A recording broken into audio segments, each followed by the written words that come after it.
sharing the same podium, all right? Hundreds of people there. I was speaking to the people in front of him, and when I finished, he stood up and said, "MashaAllah, this is what we want." You seem to be a bit of a TikTok sensation, mashallah. 15.7 thousand followers on TikTok, subhanallah. Talk to us about that.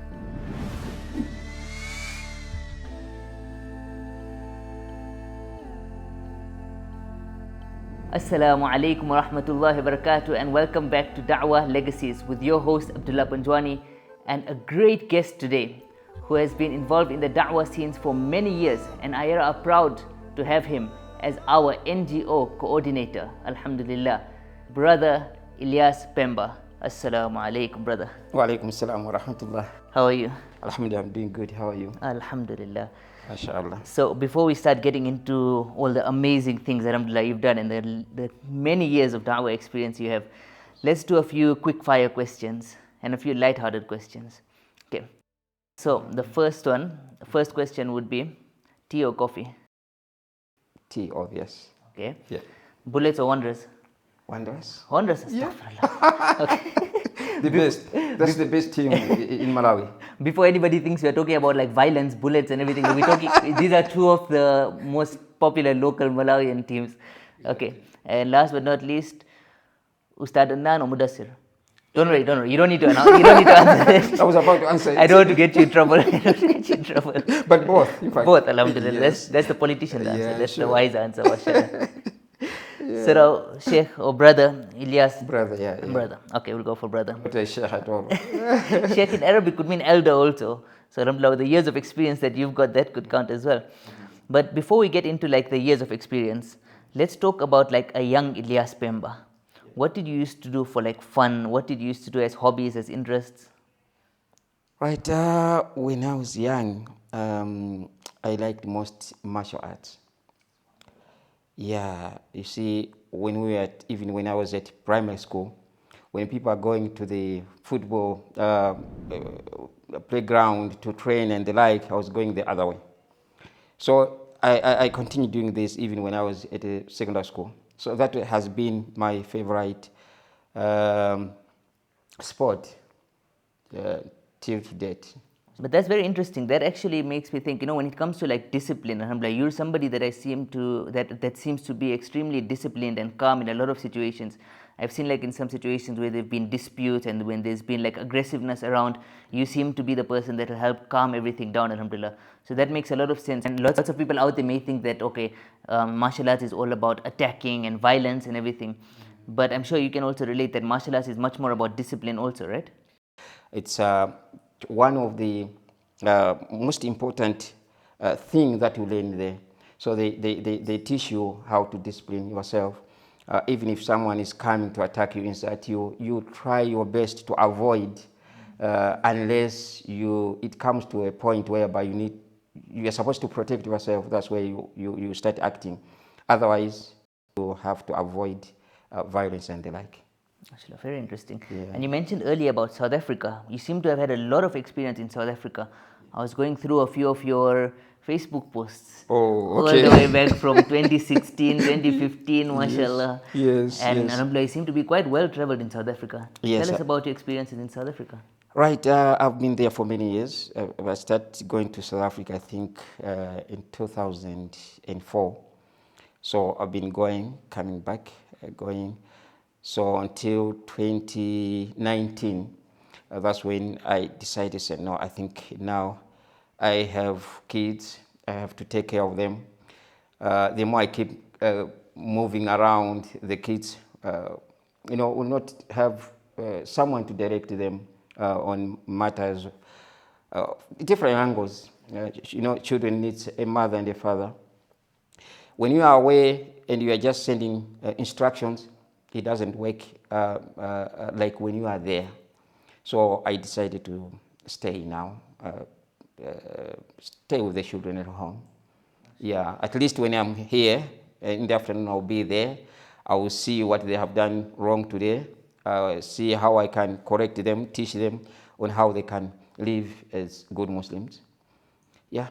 Mashallah, it must be a very magical experience, going back home and Yes. and the points that you mentioned there, that you actually wanted to be more hands-on and involved. Yes. It leads me to a beautiful quote that I remember that, don't tell me what to do, show me what to do. Exactly. Especially that relationship between the children and the parents. Don't tell me what to do, show me what to do. Yeah. So when it comes to quotes, do you have any favorite like motivational quote or anything maybe from the Quran or from Hadith that will keep you going during tough times or that continuously motivates you?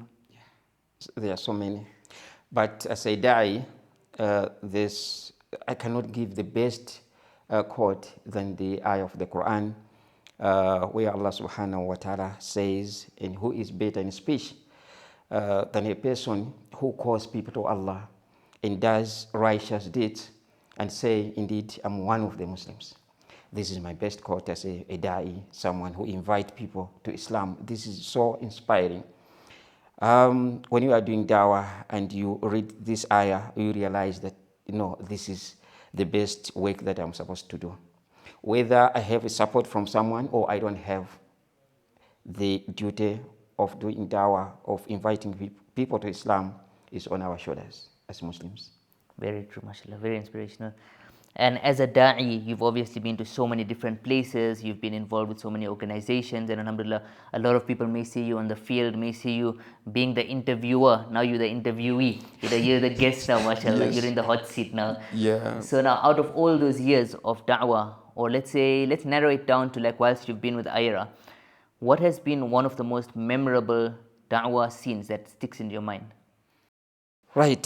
Maybe before going to iERA, the most experienced memory that I still remember, I'll come to iERA, but let me give you a background of how I started Dawah first.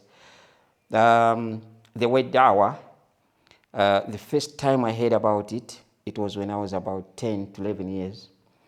Back in the village, I was young then. I come from Mangochi, deep in the villages. So, as usual in the villages, my father, my uncles, and some brothers were sitting around the fire in the afternoon and discussing different stories. And one of the stories they were discussing was about Dawah. So they mentioned a certain Sheikh. It was a Dawah faction in Inchinji, in Central Region. So they were talking about that.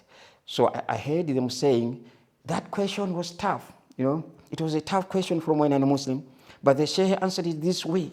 I was like, oh, so there are people who attack Islam, and there are people who defend Islam, and it's called Dawah. This was the first time I heard the word Dawah, the first time I heard that there are people who sometimes come and ask about Islam, and as a Muslim, you have to explain to them.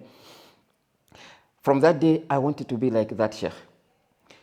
And from that day, I started I could read anything. I was reading even the Bible, whatever is talking about God, I could grab and start reading about that. So that Sheikh was Sheikh Abdurraheem Kamwendo, one of the grand Sheikhs when we come to Dawah. You cannot write a history book talking about Dawah without mentioning Sheikh Abdurraheem Kamwendo. So he was stuck in my mind. I wanted to be like him. So yeah, I continued learning about how can I do Dawah. I started having conversation with my friends at school. But now, the day I was so happy, and I still remember, is the day when I met this Sheikh. Not only meeting him, but sharing the same podium, all right? Hundreds of people there. I was speaking to the people in front of him, and when I finished, he stood up and said, "MashaAllah, this is what we want." And I explained my history, how I started admiring his work. He was amazed. Like, really? So this day, I still remember that day. Coming to iERA, I have traveled with Sheikh Abdurraheem Green in the villages. Whenever he comes here, I'm the translator. Ustadh Adnan Rashid, every time he comes here, I'm the translator. To people who watch us doing Dawah, they see me as a translator, but myself, I'm a student while I'm there. So I learn a lot from these great people. I learn from them how they are doing dawah, how they are connecting examples and whatever they are preaching, the ayah, hadith. I try to follow them, to emulate how they do dawah. So yes, really beautiful. Subhanallah, Yeah. that's amazing, mashallah. Yes. That answers the origin of da'wah also, the way the Definitely. spark actually started from. Yes, Subhanallah, yeah. that's brilliant to hear. And as the NGO coordinator, mashallah, you're the NGO coordinator now, but I believe in the beginning, were you the media, part of the media team, and then? Exactly. I was the only media personnel at iERA from 2020 to 2022, 2023, 2023. When the team started growing, and yeah, alhamdulillah, young, talented men, people joined us. Alhamdulillah, I was relieved. Now I moved to this side as a charity coordinator. But yeah, I've been there. In the media thing, I've been there even before coming to iERA, because before iERA, I was working as TV and radio presenter at a certain TV and radio station in Malawi. Of course, I went there as a motion graphic designer. That's part of what I do. I'm a graphic designer, motion designer. I do products, animation, broadcasting designs. So when I went there, the management realized something in me. They said, no, I think this guy can be a good presenter as well. So I started presenting programs on TV and radio. But as a die, I pushed and introduced a Dawah program on TV and radio. It's not an Islamic TV, it's not an Islamic radio, but alhamdulillah, I managed to do that. So I introduced a program called Malemba Aktinch. What does the scriptures say? In this program, I used to bring pastors and sheikhs together and give them a topic to discuss. Very interesting. I said, whenever they are discussing, you can see me like I want to jump in. Whenever I feel like the sheikh is missing something, like what should I join? But now I'm a presenter, I can't join the conversation. Yeah, so that's the media thing. I've been there even before coming to iERA. I was actually going to bring that up. Not only are you a presenter, not only are you a person in the media and NGO coordinator, but it seems to be that you are a bit of a mediator also, in the sense that when I saw those videos on YouTube, it's actually on your YouTube channel, Yes. where there's the pastor versus the sheikh, Yes. right? There's 3 or 4 videos on the YouTube channel regarding that. And not only on YouTube, you seem to be a bit of a TikTok sensation, mashallah. 15.7 thousand followers on TikTok, subhanallah. Talk to us about that. Yeah, alhamdulillah. I understand. I should say I believe that dawah is not only when you are on the ground talking to people directly. You can do dawah even when you are in your house. Even when you are sleeping, you can do dawah. So when I was in South Africa, because before going there, I was belonging to a certain dawah group. I've been to certain dawah groups, started dawah groups. So when I went there, I was like, I can't just say I'm a die. So I created a Facebook page, a YouTube channel, where I was debating with people, posting. I even recorded some CDs, just to make sure that the message of Islam was reaching people out there. So similarly, this is what I'm also doing on TikTok. So what I'm trying to say is that you can preach even while you are sleeping, because if you record something and you put online, even when you are sleeping, a person comes and gets inspired. People are embracing Islam through the message that you gave, and you don't know that people are accepting Islam. I have received calls in the past that I listened to your audios, and alhamdulillah, I accepted Islam. I'm now a dedicated Muslim. Imagine how you feel in that kind of situations. So yeah. Mashallah, that must be a very magical and special experience, subhanallah. Alhamdulillah. Now, going back to the da'wah scene, like I said, we've traveled to so many different places, you've mentioned it also, and you must have seen so many different like da'wah experiences, not only yourself, but with the international team, with the local team. Is there any one episode, like an interaction with somebody that you might have had, or like a mega mass da'wah, or anything that you might have seen, which you could tell us about? Like something that's the most memorable one. Yes. The most memorable scene that I can remember is not necessarily on the Dawah ground or Dawah venue, but when somebody was given Dawah by some of our team members, and the person accepted Islam. So the person asked he was a coordinator.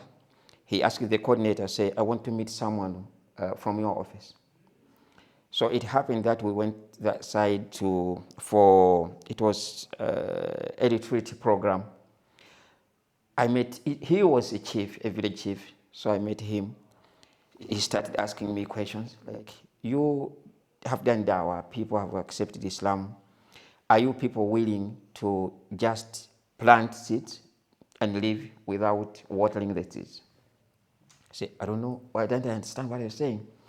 So he said, we took Shahada and you left. How do you think we are going to learn Islam? How do you think we are going to be strong? The way he was speaking, tears started coming. I was like, wow, someone who has just accepted Islam has this kind of, I could feel we are not doing enough. Okay? The other incident that I can remember is when Sheikh Green came to Malawi. We were somewhere in Zomba giving dawah. The way he connected, because he was a Christian, he was born and raised up from a Christian family. The way he explained on how he discovered Islam, and the way he communicated that message to the people, and how people accepted Islam that day, that will not move away from my head. As I told you that I always learn something each and every day whenever I'm with these leaders. So yeah, there are so many memorable events. Mashallah, I'm sure we could sit here for hours to talk about them. A lot of times I see Definitely. you in so many different places, and I heard Yes. like whenever Ustadh Adnan comes from UK, he's always like, give me Elias, give me Elias. You know, mashallah. Yes, we are a good team. Whenever he comes, oh, Alhamdulillah, we are like this always Dynamic wherever we duo, go. mashallah. Yes. Alhamdulillah. Now, we talked about so many of the different organizations you've been involved in, the different movements, da'wah movements. Out of all of them, what attracted you most to iERA? Right. So the first time I heard about iERA, it was on YouTube. I was watching a certain video when Sheikh Green was in Dilangwe. I think that was the first Dawah function he did there, or in Malawi. I'm not sure, but that's the video I watched. Hundreds of people accepted Islam there. Now, the way he was doing, after watching that video, I saw another video from the team, the UK team, explaining about Gorab. The first day I heard about Gorab, and it attracted me so much. It simplifies everything whenever we talk about Dawah. The way it's a good methodology. So these people, this is how they do Dawah.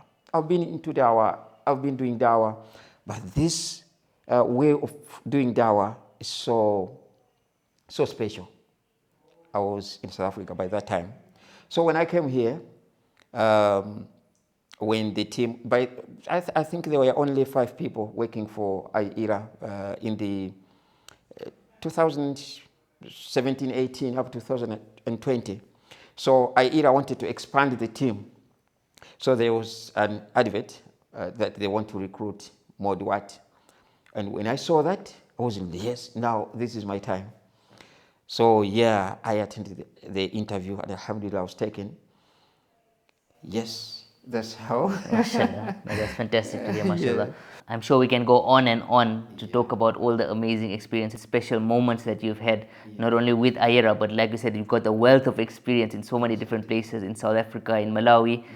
And I've always wondered, how do you manage to squeeze in time or manage your time? You've got so much going on, mashallah. You've got the family time, of course, then you've got iERA time, and then you've got so many places to go. So how do you manage to balance everything? Yeah, I was lucky that being in the media team means being in the marketing team. So as a marketer, I've learned a lot from the seniors at iERA through different courses and YouTube videos on how you can manage your time. So alhamdulillah, through that, I managed to say, no, I should do this at this particular time. I should have this time with my family. This time, I should do this. So when you are used to do that, it's much easier, alhamdulillah. So it's not a burden anymore. Yeah, it has been a burden in the past, of course. I've struggled a lot to get used to it. Right. MashaAllah. May Allah always keep you happy and smiling. You've got a priceless smile that I've told you so many times. The $1 million smile man, mashallah. May Allah always keep you happy. May Allah bless you infinitely in your health, your wealth, your ilm, your time and your family. And may Allah take you from strength to strength in this world and the next. Ameen. Jazakallah khair for everything. Shukran kathir.